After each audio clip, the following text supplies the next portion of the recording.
161, He leadeth me.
I'm pressing on the upward way to new heights I'm calling every day.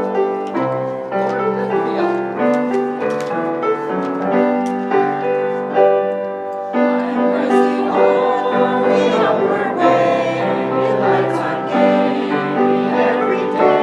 Jesus, praying as I'm homeward bound, Lord, let my feet on higher ground. Oh, let me stand by faith on heaven's stable land, a higher plane than I have found. Lord, let my feet on higher ground. I walk as though desires to stay, where doubts arise and fears sustain. Lord, something dwell where these are bound, I'm where my aim is higher ground.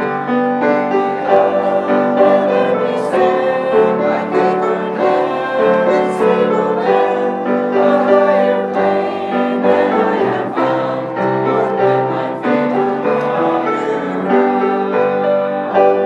I long to live above the world, when Satan's darts set me on hurl. For faith has called with a joyful sound, the song of saints on higher ground.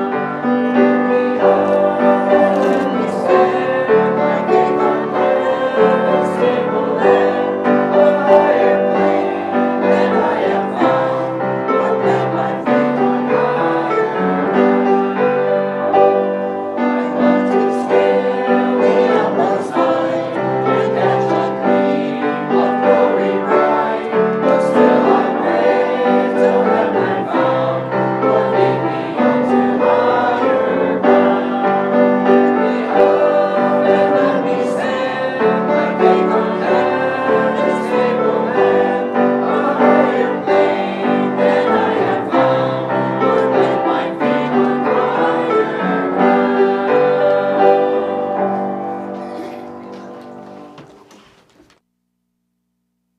All right.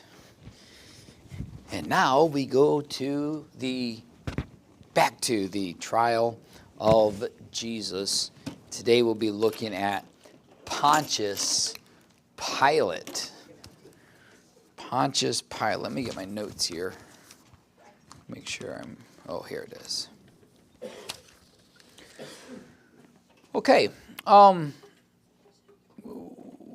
If you go to Luke chapter number 3, we'll start off here this evening. Luke chapter number 3.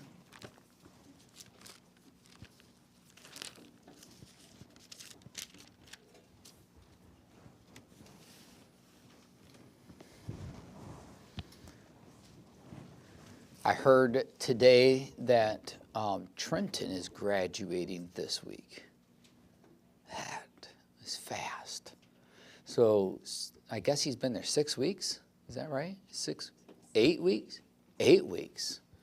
So that should be happening this Wednesday, I believe, if I'm not mistaken. This Wednesday, and then I guess he's going to stay down there for they didn't give really a hard timeline, but probably 2 to 3 months, where he'll be getting some education, and then afterwards they'll be assigning him.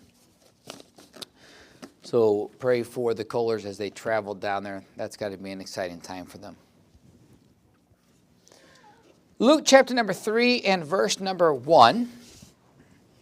The Bible says this, "Now in the 15th year of the reign of Tiberius Caesar, Pontius Pilate being governor of Judea, and Herod being tetrarch of Galilee, and his brother Philip, tetrarch of Iturea, and of the region of Trachonitis, and Lysanias, the tetrarch of Abilene."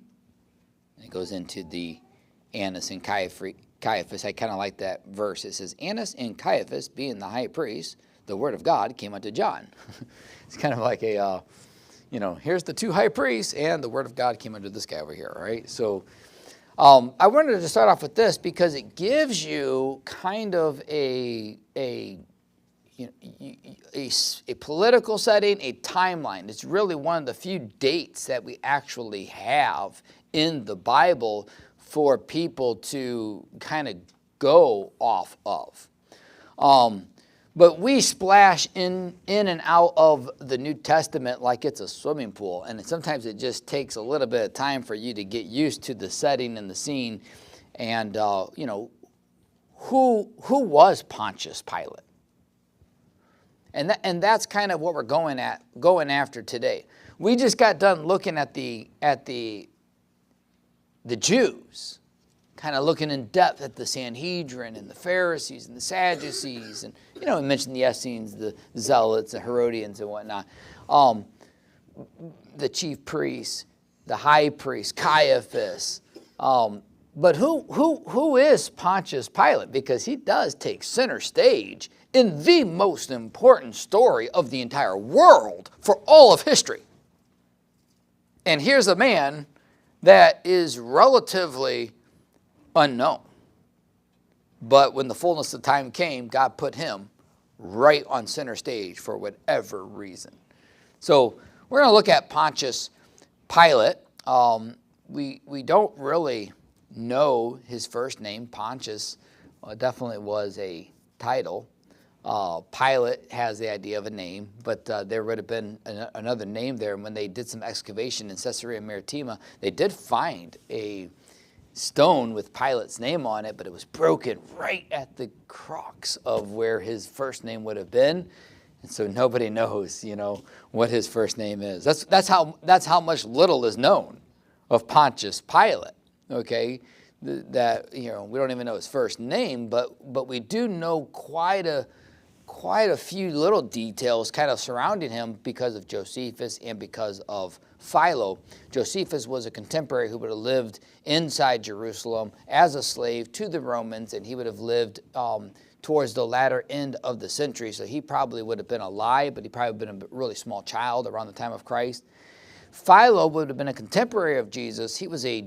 I believe he was a Jew, but he lived in Alexandria, Egypt. And so that's where Philo was, and he was a historian, and he did not like Pilate. So what we have of him is, basically some ad hominem attacks where all he does is call Pilate, a cruel, ruthless worthless, governor. So we don't really get much detail. He just kind of talks about the character of Pilate, a small character sketch, and he calls him, very, ruthless, vile, cruel man. We got to take that with some grain of salt, because even though he, Philo wrote that, and it probably wasn't exaggerated because of some kind of personal animosity, he did obviously write it, and in that context, and we don't really have any other character sketches of him. So we're getting down the road a little bit. I'm going to back up. But here, we're going to talk, first of all, we can't forget that Jerusalem, and all of Israel for that matter, is underneath Roman rule. Now, we have a hard time of comprehending that because we have never in our life have ever been under the dominance of another country. So that's hard for us to really kind of fathom what it would be like in America if we were ruled by the Nazis or ruled by, the Muslims. So it's hard for us to even kind of fathom this kind of government. This was a puppet government, but the big cheese at the top was Caesar. Now, it wasn't Caesar Augustus. So let's go back in history just a little bit. How many of you know the name? How many of you know a lot about Roman history? Jeff and Cassidy both gave me the little up and down. Ella? Okay. Mr. Wright even? Mr. Wright joined the table. Mrs. Wright, you're left out, man. She's like, you know what? I learned about white lies this morning. I'm not even going to tell one. He's going to ask me some question. Okay, so here it is. How many of you know the name Julius Caesar? All right. We'll start with Julius Caesar, okay? So Julius Caesar was a general, and he crossed the Rubicon, right? He comes across, and up until that time, Rome was not a dictatorship or a empire at that point. It was a republic, and there were senators, and there were, powerful people there. But the rule was, you cross the Rubicon, you have to disband your army. Okay, if you're coming back home to Rome after your conquest, you can't march in with your swords and your army. Well, when Julius Caesar came back from conquering, he came and he crossed the Rubicon, entering back into Roman territory with his army, with a sword. And essentially what he was saying was, I'm coming back to rule Rome. And quite frankly, did. Kind of took over for the most part. The Republic still had a shadow. So in other words, he didn't kick out the Senate. The Senate was still there, but a large amount of his control and his authority was, their authority was a puppet show at that point. Julius Caesar ruled the floor until he was assassinated. Okay, Brutus assassinated him, and because he claimed to be a dictator. That's why they assassinated him. So they were fighting for their republic, and when he gets killed, a big war takes place between Julius Caesar's long-lost nephew that he put in his will as his heir, named Octavius, as we come to know him as Caesar Augustus, versus Mark Antony. How many of you know the name Mark Antony? Cleopatra? Okay, so that's the Mark Antony Cleopatra over there. So that civil war takes place. Caesar Augustus comes out on top. And it begins, he's really the first, it's Julius Caesar's heir, but essentially he's the first Caesar that Rome recognizes, because Julius Caesar was a general that kind of took the throne. But in this, he established an heir, and this heir was by dynasty. Okay? And so Octavius took the throne. Even though he had to fight for it, it was rightfully his. It was not Mark Antony's, who would have fought for it and would have been another Julius Caesar, and the wars would have continued. So Caesar Augustus takes over, and he issues in 50 years rule, and it's called the Pax Romana, right? The 50 years of peace. And it was and underneath Octavius or Caesar Augustus's rule, the world became unified, and it was very peaceful, and he ruled and he reigned during that time.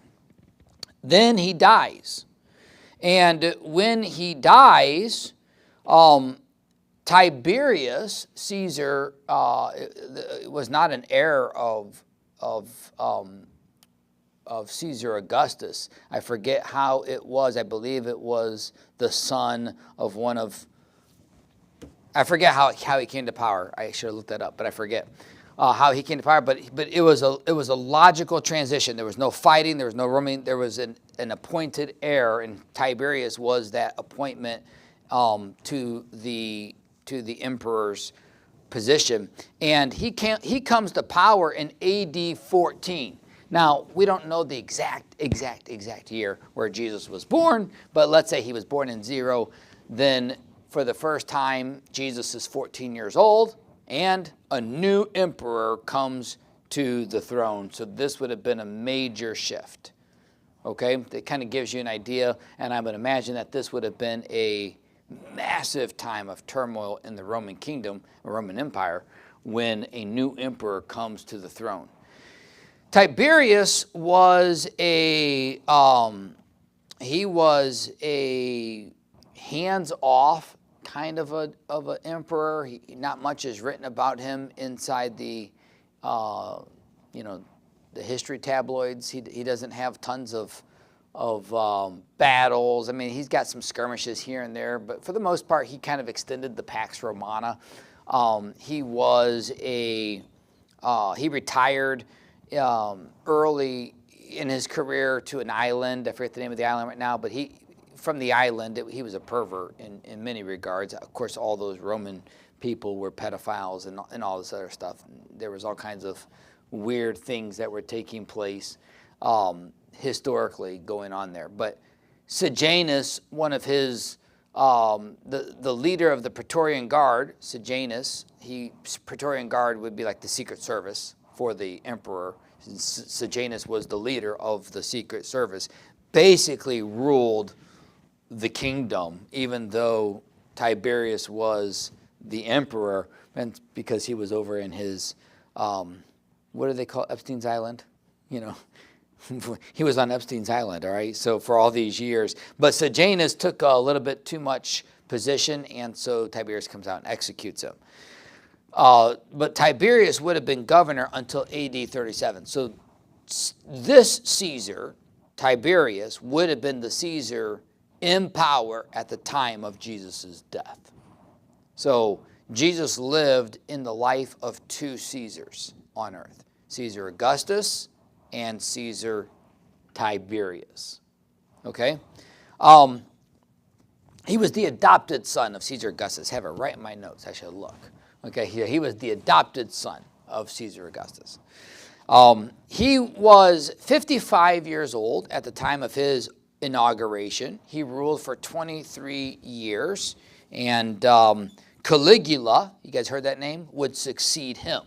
So that would be the one who comes into power right after Tiberius does. Okay, now that is Caesar. Then you have some major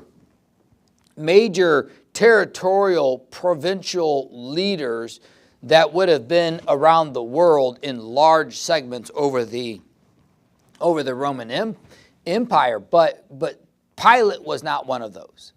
Pilate was a lower class aristocrat. They don't know much about him. In fact, some people think he was a Spaniard. I thought that was kind of interesting. I was like, hey, Pilate, got a little Hispanic, to him. But they don't know.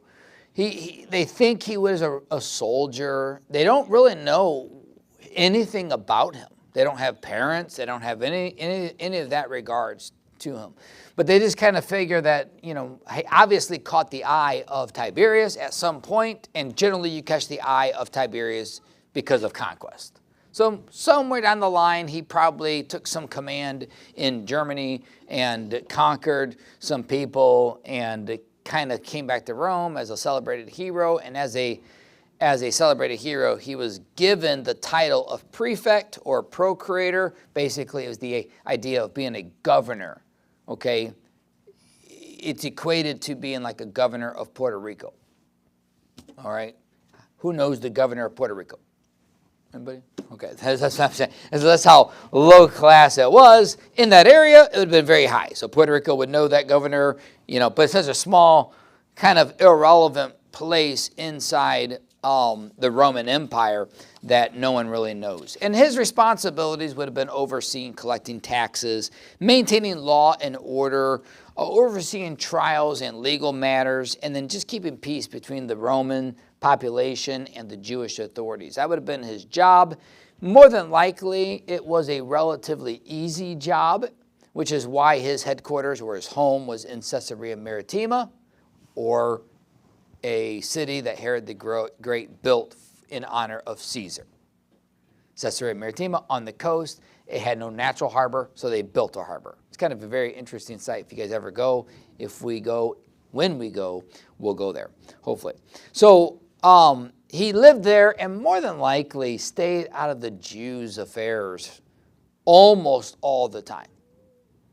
Had he been in the Jewish affairs a lot more, we would have seen him probably a lot more in the scriptures. We would have seen his interactions in the Gospels earlier, okay? But more than likely, he would go to Jerusalem during the feasts, because that was when thousands of people from all around Israel would come into Jerusalem in order to do their sacrifices and to keep the crowds from rioting and from other things. He would probably come into the feast times, and more than likely did not like coming into Jerusalem. Who would, when you live on the coast of Caesarea Maritima, enjoying life in the Roman Empire as he was? So that is who Pilate was. It's kind of what the prefect position was. But now you have to realize that he wasn't necessarily needed in that area because the Jews already had a king in that. It's kind of like I wouldn't say a co-regency, but the Jews' authority went first. In other words, if Herod the Great couldn't keep the population under control, then the Romans' authorities would come in. But overall, Herod the Great kept the population under control. Okay? Now, I use Herod the Great's name because that's probably one of the ones that you're most familiar with. And so now we're going to go into government. We're going to go into the background a little bit of the Jewish control at the same time, because Pilate's over here in Caesarea Maritima in his house, drinking wine with all of his buddies and, ever so often going to Jerusalem. So who's inside Jerusalem ruling the roost? That's kind of what we're going after. And we're going to start at the time of Jesus' birth. It was Herod the Great. Herod the Great. Now, Herod the Great was an Edomite or an Idumean. Okay, an Idumean was a Edomite. If you know your history in the Bible, Edom was the descendants of who? Esau. Esau was the brother of who? Jacob. So Edom was brothers to Israel. And so if you study the Old Testament out, Edom was judged because they didn't help Israel when Israel was going into the judgment and when they were going into the promised land. Edom was judged because they didn't let his brother pass through. So we see these arguments all throughout the Old Testament. Edom should have been one of the closest nations to Israel, but never ended up being. He was always at odds, and God judged Edom. So much so, read the book of Obadiah. It's only one chapter, and it's all about the judgment of Edom. In fact, God says that he's going to judge Edom so bad that nothing will inhabit it forever. And if you go there today, there's not even buzzards that live there. The great city of Petra, you guys know that city right there? It's tourist attraction. And that's you can see carvings in rocks, but there's nothing that lives there. No known plant species. Okay, so you've got all of this. Grandma's heart just jumped back out of her and jumped right back in. Okay, there it is. But Edom is judged. But nonetheless, in New Testament times here, Herod was a descendant of Esau. His family had converted into Judaism, but more than likely converted into Judaism for power, because Edom wasn't really in existence. I mean, there was a little bit of Idumea going down here, but there was a lot more going on in the Jerusalem area. So I can't say for sure, I wasn't there, but more than likely they converted to Judaism to get some political power. When Herod's father converted into Judaism around that time, that's when Julius Caesar and Pompey had their civil war, and they fought, and Julius Caesar came out victorious, and Herod the Great had sided with Julius Caesar, and so that's how Herod the Great had got his power originally. It was actually Herod the Great's father who sided with Julius Caesar in the Civil War, and they kind of came out on the right side. When they came out on the right side, Julius Caesar gave Herod the Great's family, who actually was Herod the Great's father, gave him control over the Judean region. The problem with that was the Hasmoneans were in charge of the Judean region. Now we're getting a little bit into history. Okay, who were the Hasmoneans?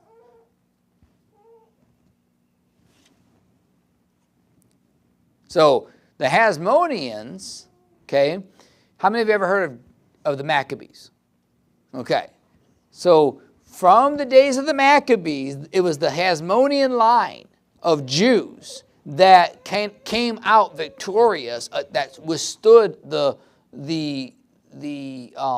Syrians and to a large degree all other empires outside of Rome. Rome was in charge, and even though the Roman Empire was all around, the Roman Empire did not inhabit Jerusalem.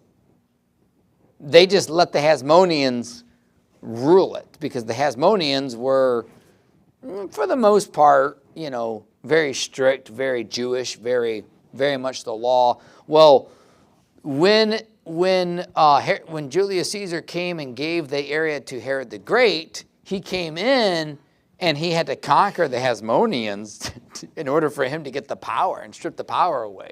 So Julius Caesar really gave Herod the Great nothing, because he didn't take the Hasmoneans away. He just said, hey, you take over Jerusalem.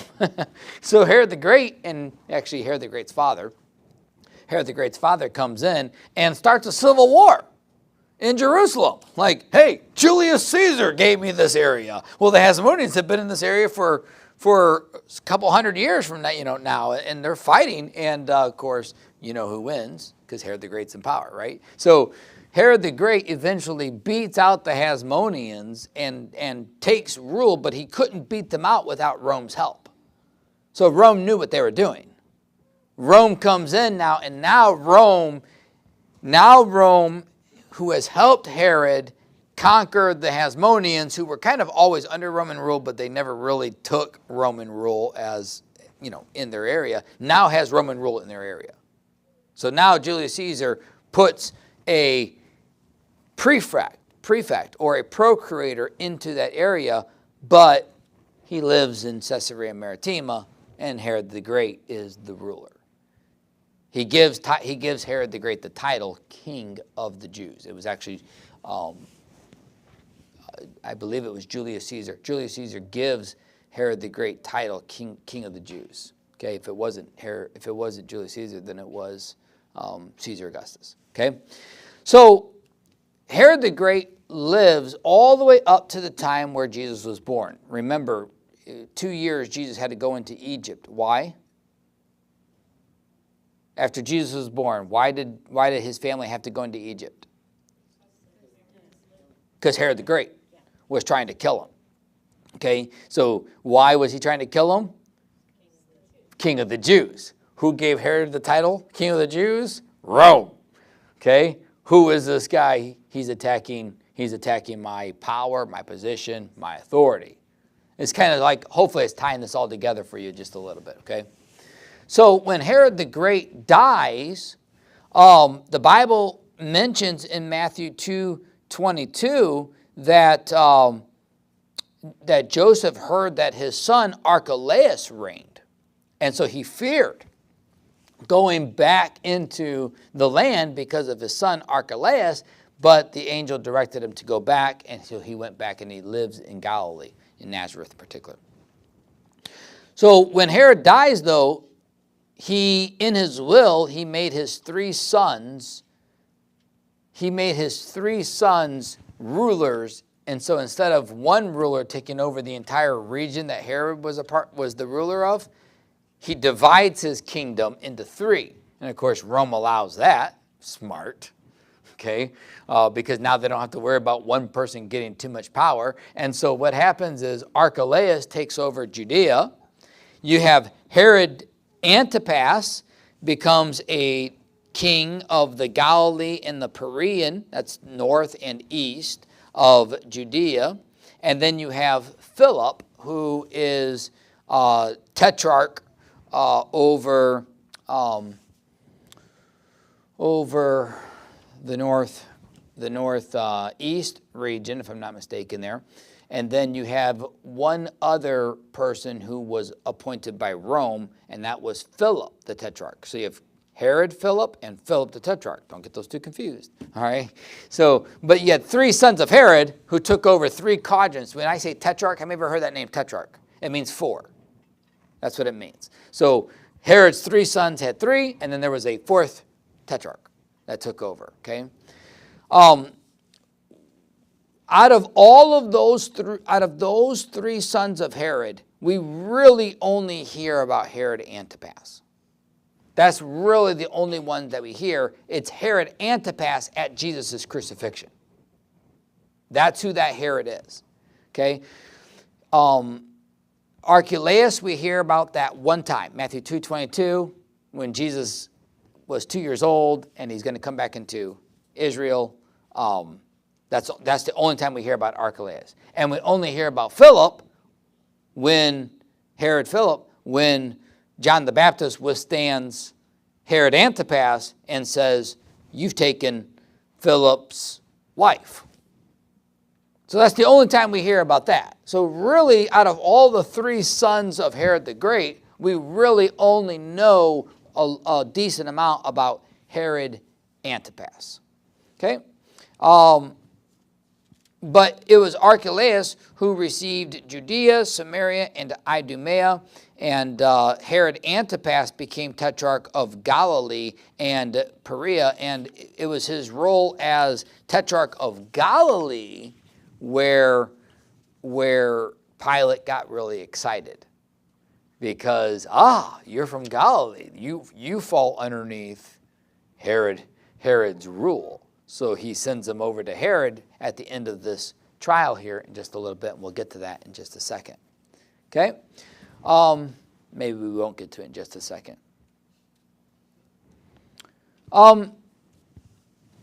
So now we enter into the trial at Pilate's hall. So if you have your Bibles, open them up to John chapter number 18.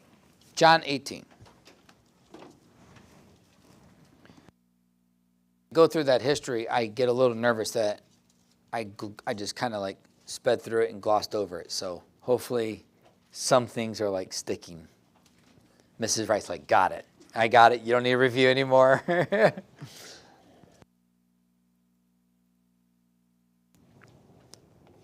So you've got Rome at the top, and you have Herod the Great's three sons kind of in power at this time, and you've got Pilate who is over the region of Judea and Samaria, and he is in town because of the feast. That's what's happening. Jesus has been bound Jesus has been led before Annas. Jesus has been accused and tried in the palace of Caiaphas. Peter has rejected, denied Jesus 3 times. It's early in the morning. The cock has crowed. So we're probably right around 6 a.m., approximately 4 hours or so before Ella wakes up. All right, so 6 a.m. Okay, so the cock has crowed, and they take Jesus and they bring him to Pilate. In verse 28, John chapter number 18 says, "Then they led Jesus from Caiaphas unto the hall of judgment, and it was early. And they themselves went not into the judgment hall, lest they should be defiled, but that they might eat the Passover." But keep in mind that the Roman procurator, he starts his judgment early. He doesn't wait till the morning sacrifices. So he would start at 6, 7 o'clock in the morning, okay? I don't know if it was 6 a.m. where they dragged Jesus in there, but it was early. And the Bible note said it was early. So, 7 o'clock probably right around that time or so is by the time they get over to the Praetorium, which is Herod the Great's old palace, more than likely, where Pilate would have stayed during these times when he had to come into the area. But the Bible says that they led Jesus to the hall of judgment, but they themselves went not into the judgment hall, lest they should be defiled, but that they might eat the Passover. And this has got to be one of the most ridiculous statements I've ever read. After looking at all of the criminal things that they just did in the entire trial at Caiaphas' house, talk about hypocritical here. The Jewish leaders didn't enter into Pilate's residence because, according to Jewish law, entering into a Gentile's house would make them ceremonially unclean. And that would prevent them from participating in the Passover meal and the associated rituals that accompanied it. So, boy, they did everything illegal, dragged Jesus, bound, and they get to the threshold. Whoop, can't go in there. and they present Jesus, they present Jesus. So it's ironic, isn't it, that here they are worried about being ceremonially unclean when they were really unclean. Ella? Did they not take this one just because people might see them?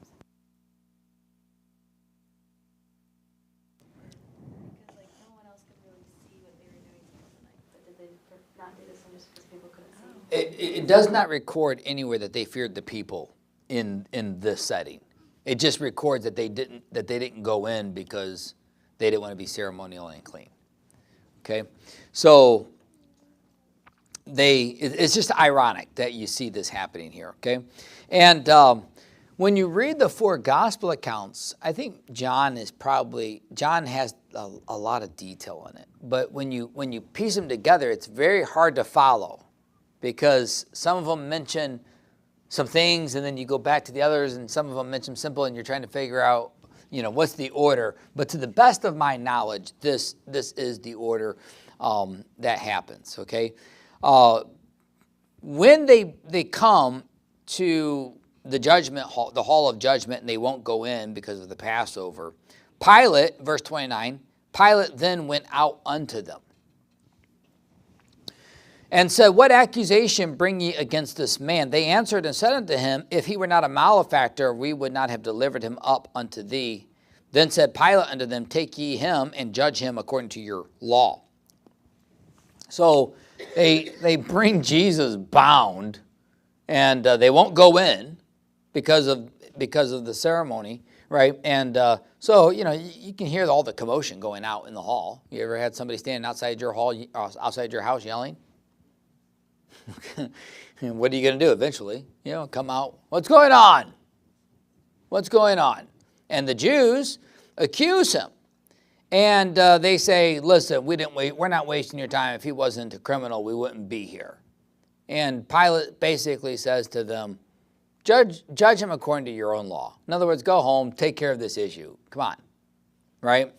And the Jews therefore said unto him, It is not lawful for us to put any man to death, that the saying of Jesus might be fulfilled, which he spake, signifying what death he should die. So in all accounts, Pilate first addresses the Jewish leaders, asking what charges they brought against Jesus.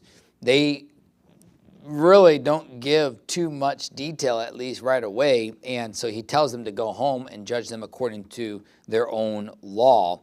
But it appears at this point, and this is where it's hard for me to tell, but it appears at this point that the Jews persisted, right? And basically were saying to him, it's not lawful for us to put them to death, and probably went on to give some particular accusations, at which time Pilate says, step inside. So Jesus steps inside, bound, into Pilate's judgment hall, and all of the chief priests are outside. So this is what it appears to be. In which time Jesus is questioned by Pilate. And we have a lot of that conversation recorded for us. But I'll stop right here. So I'm jumping ahead of myself. So he pulls Jesus in. He questions Jesus privately. John 18:33 is some of the questioning. But this is where, when I'm telling you, it's hard to tell. I can't tell how many times Jesus went into Pilate's judgment hall. Because in verse 33, it says, Then Pilate entered into the judgment hall again. And we don't ever have a record that he went in the first time. And so we have to assume that there was an initial period of questioning in which Pilate probably, was asking Jesus a couple of basic questions. We don't have those recorded. And goes back out to the people. When he goes back out to the people, the Jewish leaders continue to accuse him. And this is Luke's account now. So now you go into Luke's account, and the Bible tells us in Luke's account exactly how they accused Jesus. Now go back into the Jewish account. What was their original charge?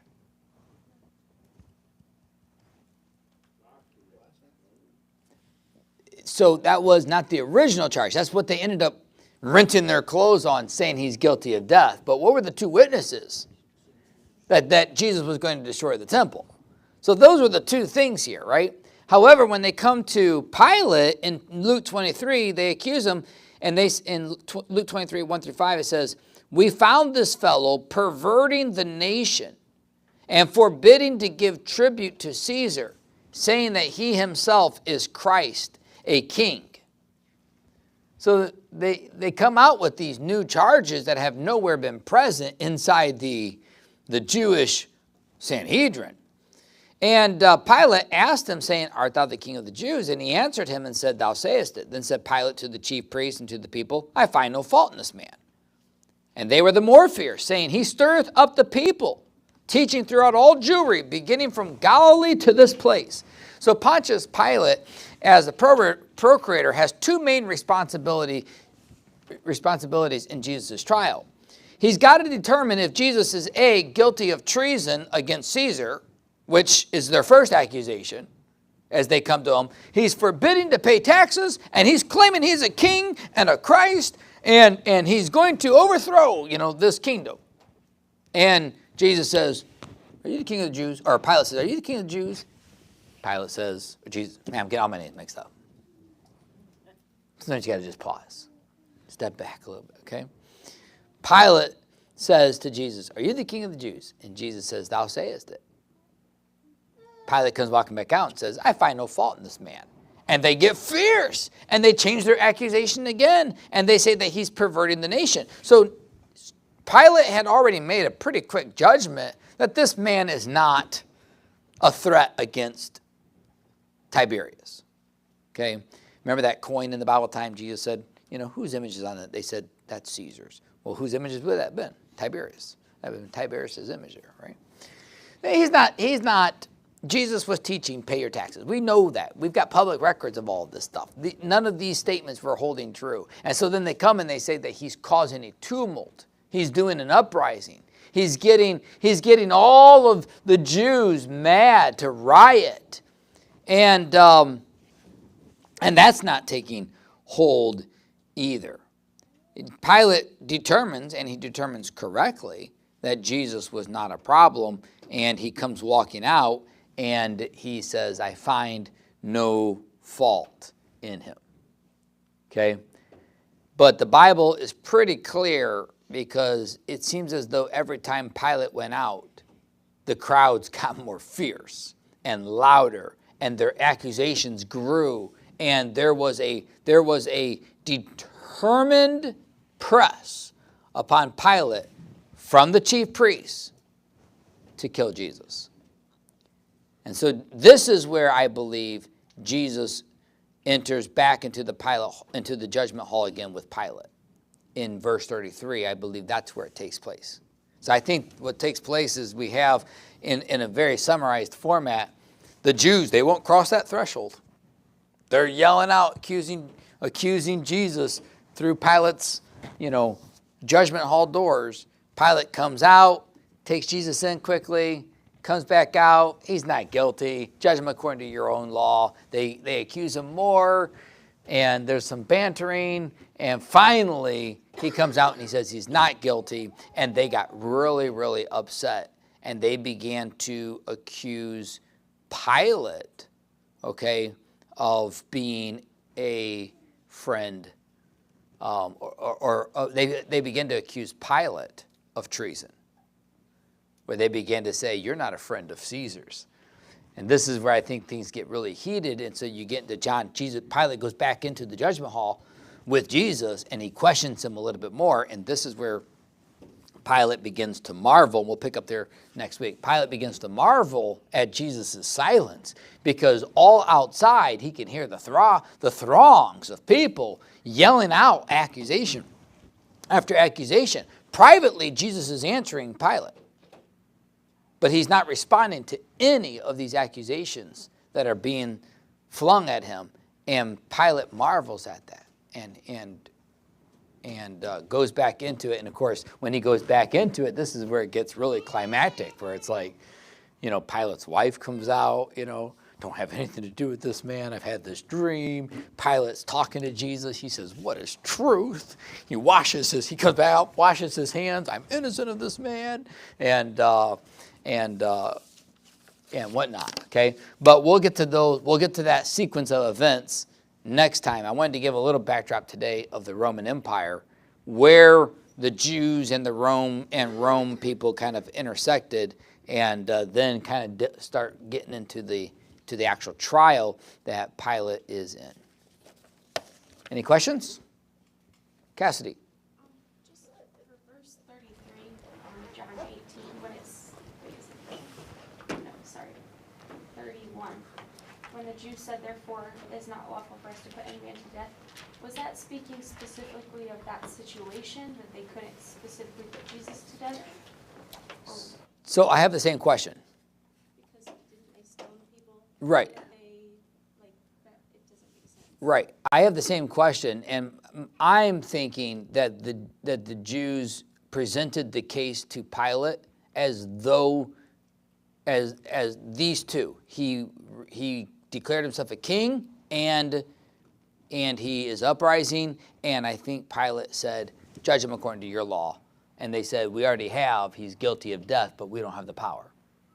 That's how I've come to interpret this passage. Probably not to crucify him. They could have stoned him. They couldn't stone him. Right. But they can't crucify him either. No, that was the Roman. Biblically, Yes. he needed to be crucified, so it had to That's be correct. that way. That's correct. But I don't believe that they came to Pilate saying he was blasphemous. We have that nowhere recorded in here. I think they came with accusations, and Pilate called their bluff and said, I don't find him guilty. You judge him according to your own law. And they said, we have. He's guilty, but we don't have the power to condemn him. And so that's where he's coming back into these. He keeps coming back in to question Jesus, and then going back out to talk to the people who won't cross that threshold, lest they be ceremoniously unclean. He thought about it afterwards, like after it all happened, 2020, hindsight is always 2020, but Yeah. I don't know. You just look back and say, that was odd, that was Yeah. odd, that was odd, I don't know. There's a large segment in Christian history that believes Pilate got saved. Yeah, it's an interesting study. He's buried in some unknown place in Switzerland, or at least they claim. So it's very interesting, but we have no indication from the scriptures as to what happened. We just know that he gets deposed of not too much long after this. He gets deposed of by Caligula, because he gets called because basically Pilate sends, after the crucifixion of Christ, Pilate sends some people to intercept some Samaritans who claim they found some historical artifacts in the mount. And Pilate sends some troops over there. Well, a skirmish breaks out, and the Roman troops kill some of the Samaritans, which ends up being a huge deal. So he's summoned back to Rome, and when he's summoned back to Rome, by the time he gets there, Tiberius is dead. So Caligula takes the throne, and when he takes the throne, he deposes Pilate after more than 10 years of rule. And it wasn't like he gets killed or anything. It was just kind of like, right. And he was let go. So really, his only time period was for the crucifixion of Christ, which is really an interesting, it's like, sometimes you think, at least I think about that. It's like, here was a man who lived in obscurity before and after his time, and he's one of the most well-known people in all of the world because of a scripture, and he was on the wrong side of it, which makes you think, is the Antichrist the same way? Is the Antichrist in some obscure place of the world, just living a life, and through some weird chain of events is going to get empowered by Satan for a very small, short season of time, and rises out of nowhere and boom, takes the stage in the world, takes by surprise. That makes me think that way sometimes. Versus, all these prophecy ministries that look at all the world rulers right now saying, oh, Macron, he's the person. Oh, Erdogan, he's the one. Oh, and like chasing the Antichrist all around the world. And sometimes you might just be like, he might be a peasant in Iran right now. What's that? Fauci. All right, Jeff, why don't you close in prayer, man? Dig a little bit deeper into your word and just really study what it took for us to be here today. God, thank you for your salvation and the free gift that it truly is. I pray that you help us now as we go our separate ways. Help us to think on you throughout the week as well, not just on Sunday. In your name, amen.